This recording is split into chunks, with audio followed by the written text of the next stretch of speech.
everybody. Hi. My name is Irina Sherborne. I'm an Agile coach at Cornwall Council, and I'm joined today by Richard Barton and Mike Cairns, and welcome to our talk.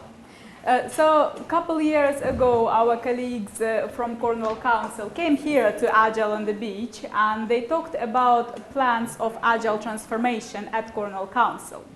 The title of their talk was Turning the Tanker. And now, 2 years later, we're happy to come back and just share with you how things are going at Cornwall Council.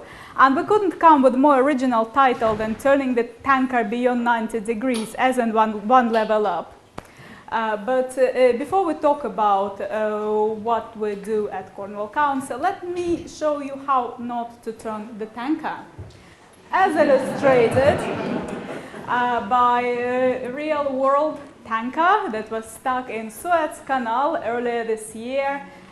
Probably everyone on the board knew how to turn the tanker, turned the tanker many times before, and nevertheless, sometimes real life comes into play, and we achieve unexpected results. By the way, this is not an illustration about how Agile transformation goes in Cornwall Council. Quite opposite. So, yeah, Agile. Nowadays, if we mention Agile or Agile methodology, there is a certain degree of assumption that we mean that it is used to deliver some kind of a digital project or product. And vice versa. When we mention digital product, we assume that we use Agile methodology to deliver it, which is great. But we don't have a digital product or one digital product at Cornwall Council. We don't have just something that we can deliver incrementally. We don't have a nice, neat set of features that we can prioritize. Well, what we have? We have quarries. We have a spaceport. We have airport and libraries. We have fire services. We have education and social services, and the whole plethora of other services that are vital for residents of Cornwall. So how can you even start to introduce principles of agility in extremely complex space like that? So Agile transformation at Cornwall Council started a couple years ago. It was initially centered around IT department. We didn't plan it to be this way. It just happened that this department had a group of people who were passionate about agility, and some of us had prior experience from previous places of work. So that's how it all started, and we started using like basic agility principles to how we deal with our internal applications, how we deal with infrastructure, and how we deal with our office estate. We also worked a lot with our senior stakeholders at the council, and things were going well, things were going as we expected them to go. That's until 2020. And yesterday, COVID-19 was referred to as a black swan event in a number of talks. And this is exactly what happened. And the country went into full lockdown in March. And suddenly we found ourselves in completely new landscape. And our services response were measured in hours and days rather than, say, weeks, months, or years as before. There was no time to waste. Luckily, we already had some experience and certain degree of maturity to pull us through those challenging times. As a consequence, our Agile transformation escalated and advanced. So we are now we found ourselves in quite a new place. We're about to start a new stage of Agile transformation. And to succeed, we need to look at things more holistically as before. In other words, we need to zoom out. As Eisenhower once said, whenever I run into a problem I can't solve, I always make it bigger. I can never solve it by trying to make it smaller. But if I make it big enough, I can begin to see the outlines of solution. And this is exactly what we're trying to do. So today we brought 3 real life case studies to share with you, and we hope to illustrate how we apply principles of agility and how we zoom out here at Cornwall Council. Over to Richard, who will be talking about website. Thank you very much. So I'm Richard Barton, I'm one of the Agile coaches at Cornwall Council, and the first story I'd like to share is one about our new website. Now, a few months ago we launched a new version of it, and I've got the old one over there on the left and the new one on the right. Now, the story behind why those websites look different and all of the user research and testing that went into making them different could be a whole talk on its own right, so we're not going to dwell too much on that today. What I would like to talk a little bit about is the things that were going on behind the scenes, so in the infrastructure, the things that are less visible to you out in the outside world when you're looking at the website. So we've been using cloud technology for our website for quite a few years, but we've been using it in quite a static way. So that works fine most of the time, but we have odd events like local government elections. We have genuine one-off events like the recent G7 that we hosted in Cornwall. And when those things come along, it's really, really hard to predict what the workload on the website is going to need to be. And even if we could predict it, it would be very hard for us to manage and support it, or both. So what we wanted to do, as well as sort of refresh the, make the experience better for the users, is we wanted to try and do something with the infrastructure to make it easier for us to manage it ourselves. So what do we do? Well, we've been learning about how to do infrastructure in an agile way at Cornwall Council for a little while now. So we use the Manifesto of Agile Infrastructure Development. Now, I'll forgive you if you sort of search around on Google and don't find that, so I'll show you how to make one. So what we do is we take the Manifesto for Agile Software Development, and with a little bit of magic, we turn it into a slightly different, different manifesto. Now I know that's a bit of a joke, but it's surprising how far some of these things can take you in progressing your issues. There's quite a few different interesting and useful manifestos you can change by a bit of global search and replace. So that's fine. So that's some of the things that we've been doing already. But with this particular piece of work, we had another challenge, and that was we wanted to use some new technologies which we didn't have the experience or the hands-on knowledge to use very well. So that made it very difficult for us to sort of get started and make progress. Now, when those sort of situations happen, it's very tempting to kind of like zoom in. So that might be like zooming in on some more detailed planning and break things down into lots of little details. Or it might be, let's zoom into the design and let's, get a consultant or something to come and do that bit of the design for us. And that can be fine, but sometimes you're just moving the problem around, or you're making it look slightly differently without actually solving it. You still don't have that experience and that knowledge in that technology. So we decided to take a different approach and kind of using this idea of zooming out. What we're doing is taking another manifesto and making our knowledge part of the focus for the work, at least in the beginning. So what was that like? So we started quite openly talking about what we knew about this bit of work and what we didn't know and what that meant and what the implications would be. And that's pretty uncomfortable, to be honest. For the engineering team working on this is quite uncomfortable because the tech industry, you tend to encourage people to gloss over what they don't know. So it's not a kind of normal thing to be talking about, so that can be quite uncomfortable. But also if you're on the other side of the table, so you're in a management position or a governance position, maybe you're signing off the spending on this sort of thing, that's also pretty uncomfortable to be talking about what the team doesn't know. Let's hear from one of the team that was on that other side of the table to hear a little bit what it was like. So we've got a reporting mechanism within our own project that is fine, but when you need to report that back up to the sort of more senior stakeholders, then a lot of the time they want to know, how much money you're spending, those types of things, and then having conversations about, well, we're not quite sure about the infrastructure and how that works. We need to go away and discuss that and work that out, and also around the sort of software side of things and how do we get from A to B. So I think it's fair to say apprehension at that stage in terms of such a big project. And so it was uncomfortable, but we were able to progress. So what we started to do was start getting our hands on some of this new technology. And it's this new cloud technology is quite cheap to experiment with it. It's quite safe to experiment with it. So what we could start doing is putting little pieces in place. Started with the basic content management. Later on, we started adding in search and caching and higher grade security and those kind of things. So we're starting to actually build infrastructure, but at that point we're kind of breaking things and making mistakes, but it's okay, because what we're really doing is building our knowledge, and we're starting to understand what we've got to do to actually kind of run a service, because the infrastructure doesn't stop when we launch.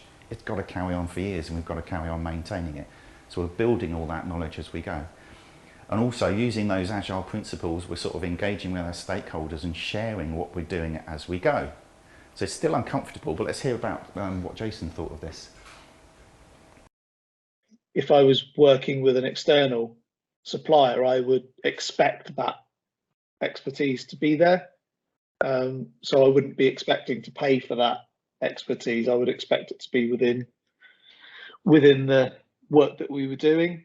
So it gave me a bit more, I suppose, a bit more confidence that we were in it together, so to speak. So rolling forward a few months now, a little while ago we launched the new website. It's got the new look and feel. It's got the new infrastructure that we've built underneath it. We got through the May elections. We got through G7, so it's working. But also, not only is it working now, we've actually got a platform now, both in terms of the tech, but also in some of these ways of working and the knowledge and experience, so that we can do the other things that we want to do. So there's more for us to learn and more for us to iterate on this. So let me, for this segment, give the last word to Jason. The one real benefit from the statistics side of things is our bounce rates dropped by between 10 and 11% across the whole site, which is great to hear that customers are not now hitting the site and leaving, for instance, but actually our transactional value has gone up as well. So we're delivering much more transactions through the website than we were previously in March. So all of the KPIs are in the green. There's work to be done around search. There's work to be done around layout and taxonomy in terms of navigation, those types of things. But it's work in progress. So with any website, it's never deliver and run away. It's deliver and iterate. So I think that's where the sort of agility that we need going forwards is going to be useful in terms of having that roadmap of products that we want to deliver, but having customers getting involved with that product delivery. So making sure that our customers are involved with the choices that we make about the products and functionality that we deliver in the future. That's really key for me. So that's just our first little insight, little story about using this zooming out to solve our problem. So I'm now going to hand over back to Irina to talk about another example of zooming out with a slightly different system, but also a very big impact to it. Thank you, Richard. Right, so timesheet replacement system. So one of the teams I work with has been approached by our internal customer late January this year. And our customer operated quite an outdated software that was used for managing timesheets and overall like time allocation management for the projects funded by EU subsidies. So I must say that the European Union has a very particular set of legislation around how the time should be recorded and effort should be recorded for anything that is funded by their subsidies. So they had that software to do the job. It was at the end of a lifetime of life cycle by the time they approached us. So they desperately needed something in place before the end of financial year, which is then in April. So that was leaving us 2.5 months to deal with the replacement of highly complex and highly important software. Otherwise, Cornwall Council risked of becoming non-compliant to EU legislation, which wouldn't be great, right? So back to product delivery. Initially, our team decided to draft like-for-like replacement. So they approached the customer, they started gathering requirements and drafting like-for-like delivery. However, it quickly became apparent that it was not viable for a number of reasons. Well, firstly, we didn't have time for it. Secondly, it became clear that existing solution didn't actually address clients' need in a perfect way. So, well, firstly, Agile came to the rescue. Ta-da! And we decided to approach this product delivery in Agile way. And secondly, we decided to zoom out. And in this particular case, it meant zooming out from what client thought their requirements were to the actual business problem and analyzing what is that they really need to solve, which was being compliant to EU legislation around time recording. So we completely put aside the set of requirements or the way existing application looked like and started solving this business problem. So we looked at what they need to have in place, like absolutely need to have in place by April. What other features they might need a bit later. We helped our stakeholders to crunch numbers to understand the cost of delay. In the spirit of agility, we welcomed our key stakeholders into the teams and appointed a product owner from the business side. So there is a short clip and one of our key stakeholders, Jackie, will be talking about the whole requirements thing.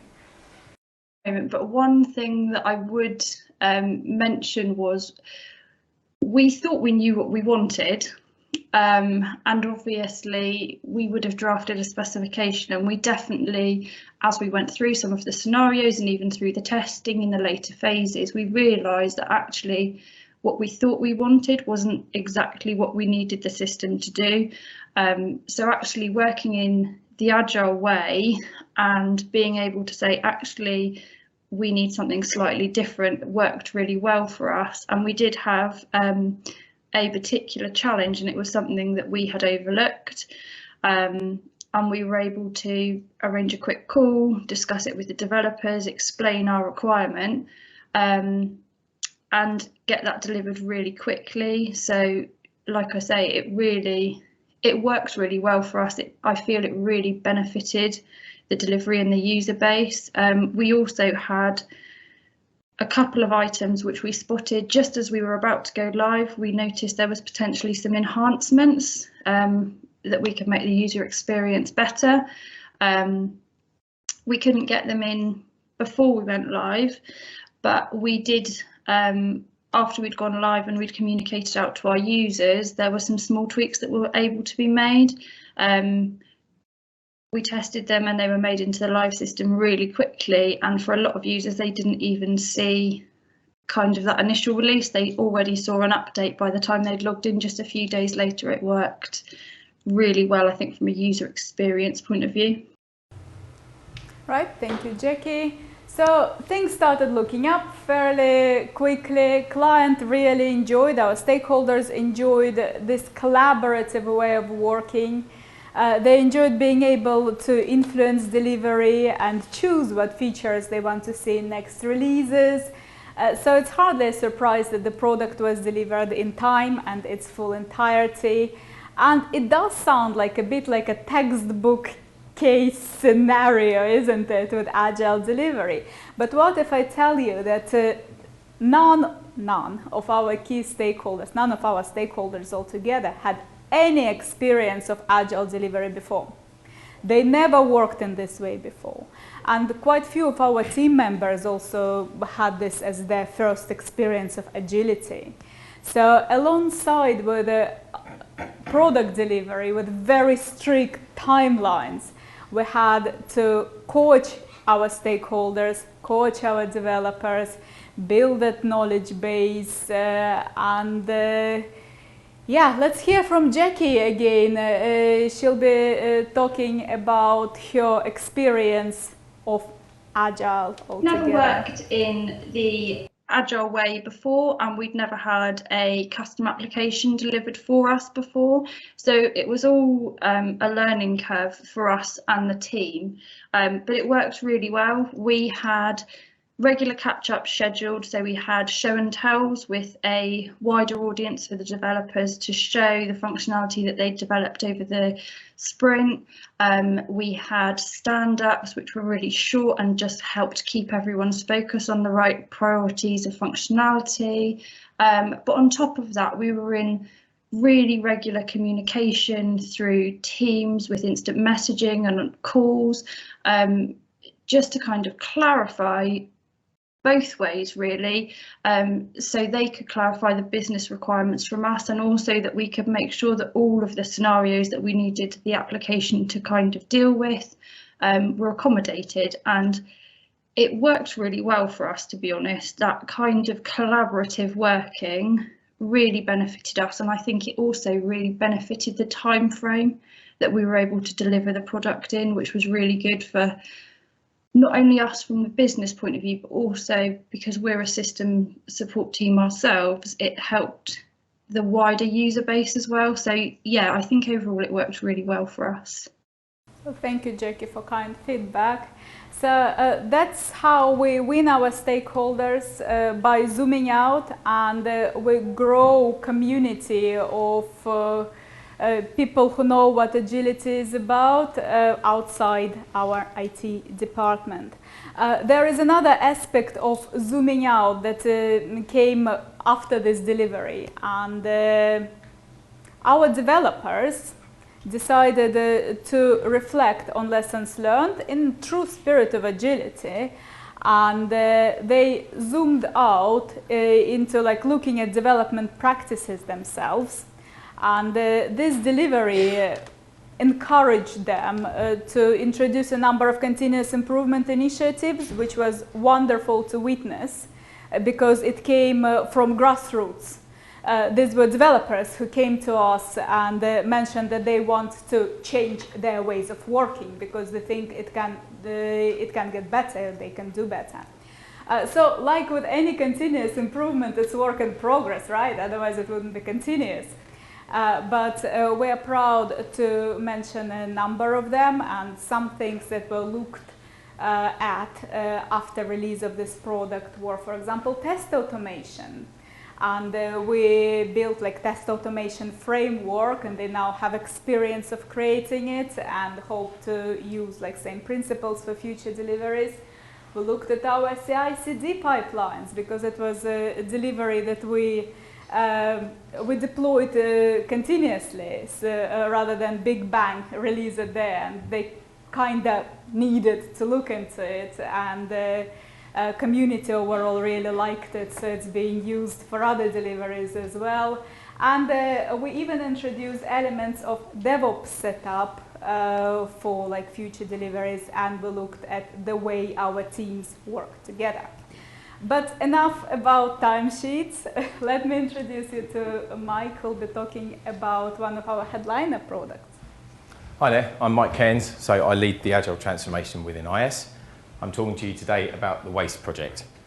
Now, it's likely at Agile on the beach, everyone agrees Agile is faster, it's safer, it's often cheaper, and we build things, well, no, we don't build things our customers don't need. But when you're transforming as an organisation, you have to get out there and you have to actually convince others of this. And that's something we've got much better at the council.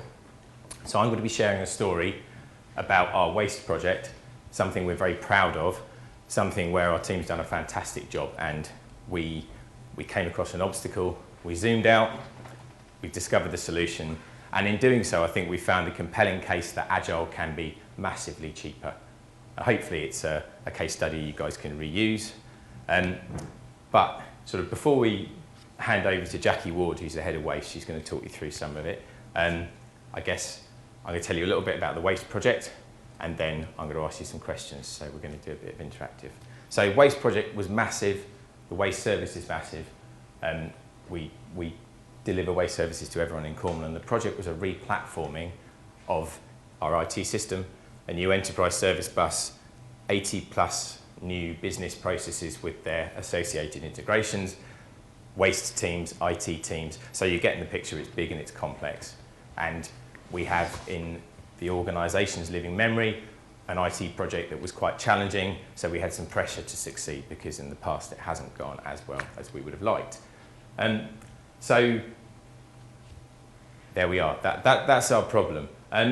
Waste as a service, has anyone got any idea how many people work in waste services in Cornwall? Can someone have a guess? There's loads of council people here, someone should know. 1,000, almost, 750.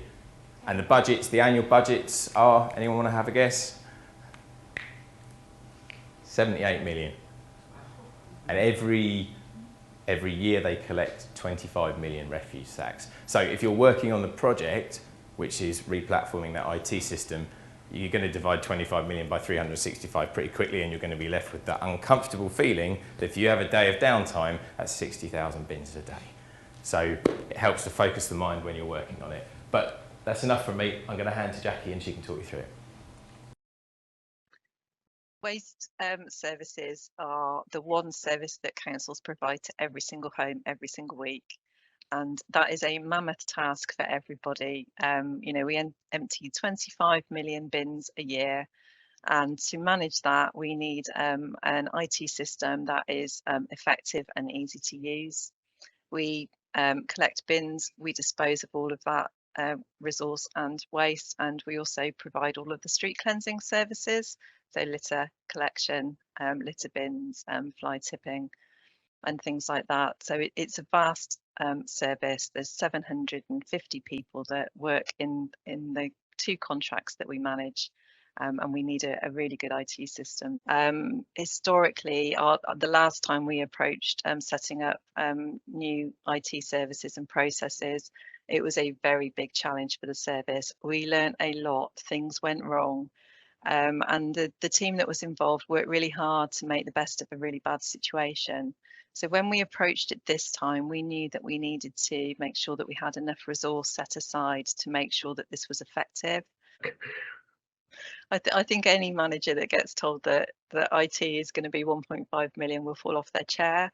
You have to put it in context with the waste budgets, £78 million worth of revenue budget that I manage that provides these vast services that we have to provide to the community. But we knew that 1.5 million was a figure that wouldn't be palatable in terms of the rest of the project. But we knew that the system was going to be complex. We were asking for a lot of processes to be put in place, a lot of integrations, and it was going to take us a lot of time and resource. So in a way, the 1.5 didn't sound very big, but as ever, any local authority will say that we need to save money where we can. So that was something we were very keen to look at. Thank you, Jackie.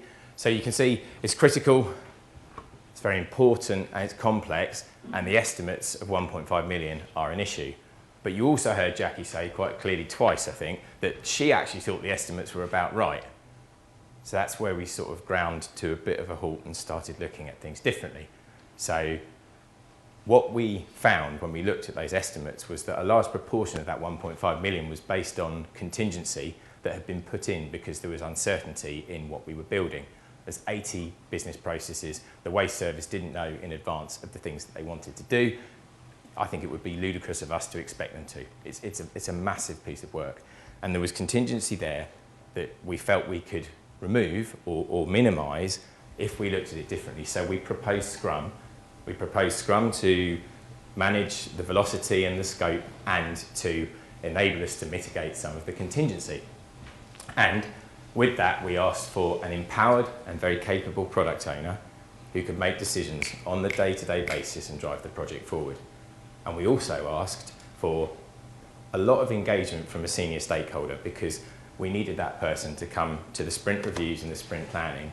But really, we wanted them to understand what we were doing so that when we went to unblock things, when we needed them to work as our super impediment remover, if you like, that person understood their scope. And so we asked for Jackie Ward, and you'd be seeing this in action. somebody who is the head of waste can unblock things within their service or within the wider council so much more effectively than I can, for example, but I don't even know who to call. Jackie just sorted things out, you know, very, very quickly. So it was very effective. Now, that was what we asked for, but in reality, those two people, the product owner and the head of waste, they're not sitting around waiting for the exciting opportunity to go and join an IT team. They're incredibly busy, and the answer at first was absolutely no way, we don't have the time to come and join you. And it was when we started to talk to them in detail about this ginormous 1.5 million estimate and how much of the contingency we could actually strip out by using this working approach that we started to get kind of a supported message. So what we ended up estimating was 800,000 to $1 million for completing the project if we could guarantee those people would work with us in that way. And we agreed that, and we then kicked off the project. So I'll hand back to Jackie so you can hear how it went. Initially, we pushed back on using Agile. It was a really challenging thing to do as a manager to let resources go that are key to the operation of the frontline services. But over time, we realised that it made sense because the processes that we were asking to be built weren't very clear in our minds. So we tried it, and we recognised that that dedicated resource that we could provide to the Agile project would be a real benefit to us because we could have oversight of all of the build as it went. And those, you know, we could provide instant feedback to any questions and save time that way. Mobilising the contract at the same time and changing some of our services meant that it was a very much hands-on deck situation for us as a team. So we couldn't really afford to provide that member of staff to the Agile project. But it turned out actually that it was really essential that we did that. And we've certainly helped the situation by making sure that the project moved forward very quickly where it needed to, and decisions were made on the fly rather than it coming to our email inbox, which would probably have sat there for a couple of weeks and cost us more money. Thanks. And then almost straight into the next video clip so you can find out how it went. We set out the resource requirements for the service from the start, so we knew what integrations we needed to operate our services, and we've just about delivered all of those and added to the scope as we've gone, so that the scope hasn't been a stationary entity. There is a little bit more work still to do, but you know, we've certainly got value for money as we've moved through this process. I think one of the things that we haven't taken into account is that lessons learned, we probably would have backfilled our resource that we put onto the project, because there was a lot of pressure on the people in the team that had to pick up that workload that wasn't being managed. But you know, that wouldn't take us anywhere near the original quote of the 1.5 million. Thanks, Jackie. So the project went live on time, didn't have any major issues after go live. I've never seen a team with senior stakeholders and product owners who understood their scope as well as they did. So it was a very, very smoothly running team. And at this point in time, we spent 930,000 on the project. So they've got a saving of a significant saving. And so I guess then to move into our kind of final message for this section, which is by zooming out and by growing the team, we've combined IT, business experts and business stakeholders delivery teams. And that's enabled us to remove the contingency in our estimates, and we save 40%.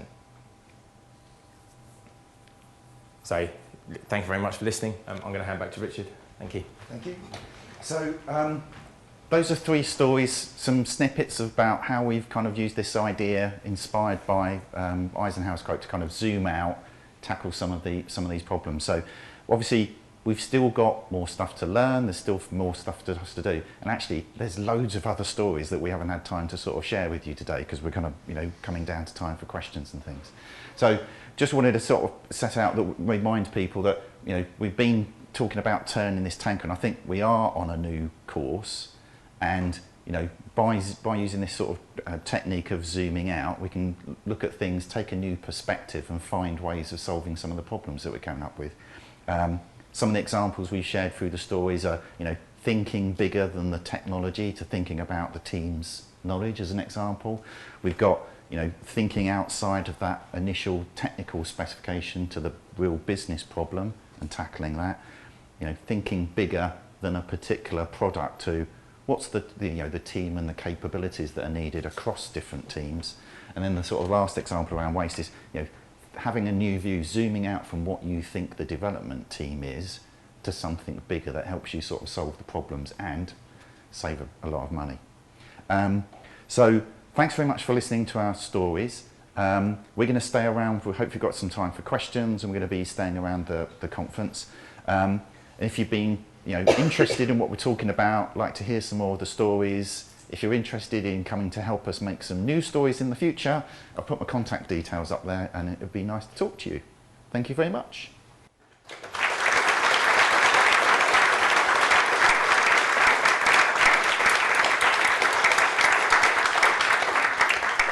I think we've got about 10 minutes for questions, if anybody would.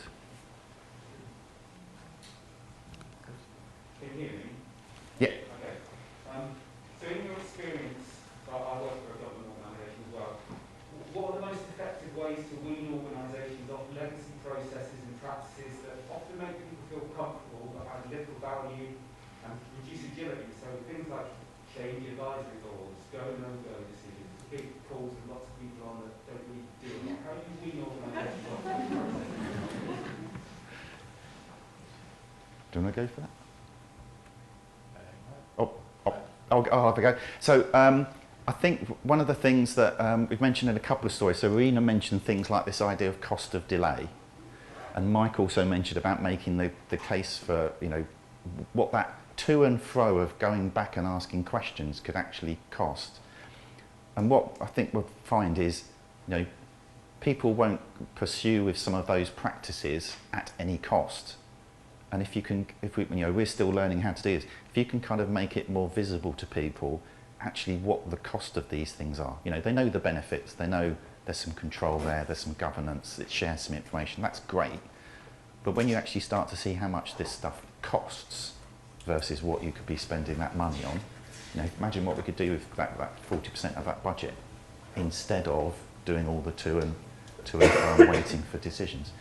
That's, you know, money talks. That starts to get people to pay attention.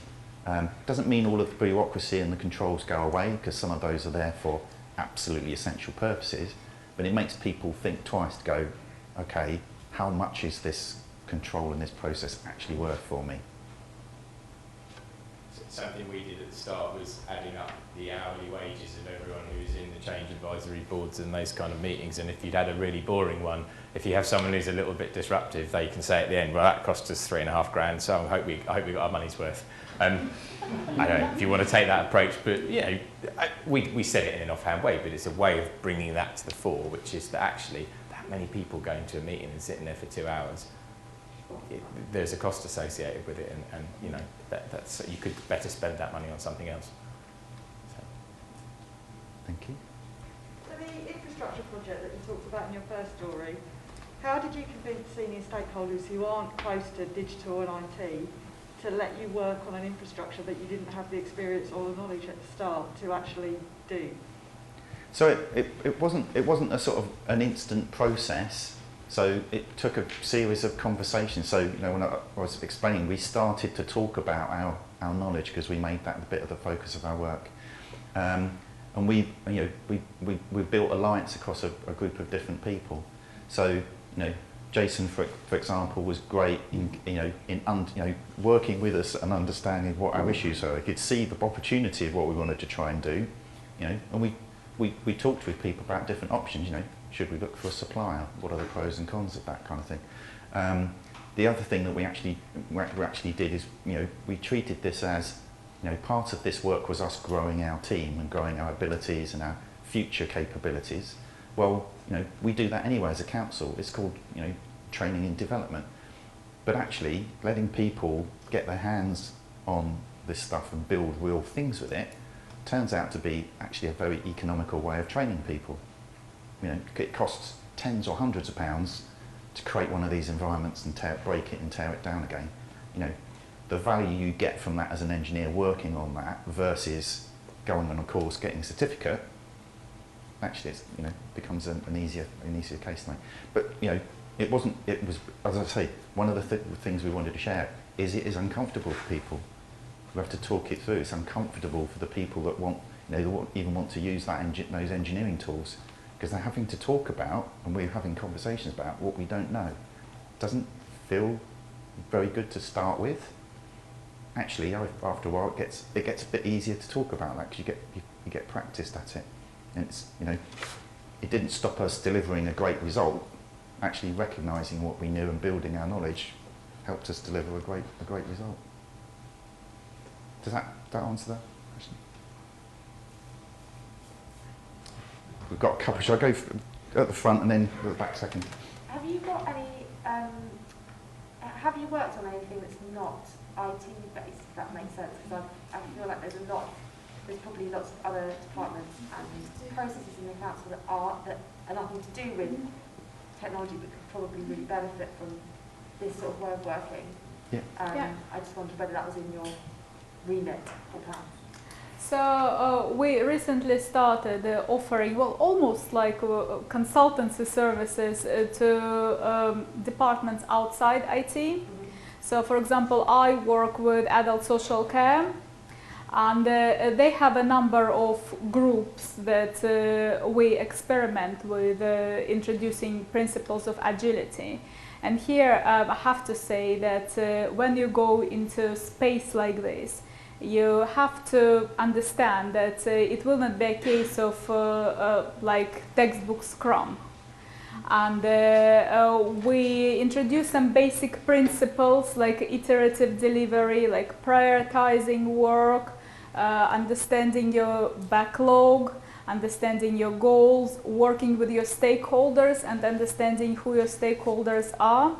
And as we mature ourselves as an agile environment, we can offer more help to different departments outside IT.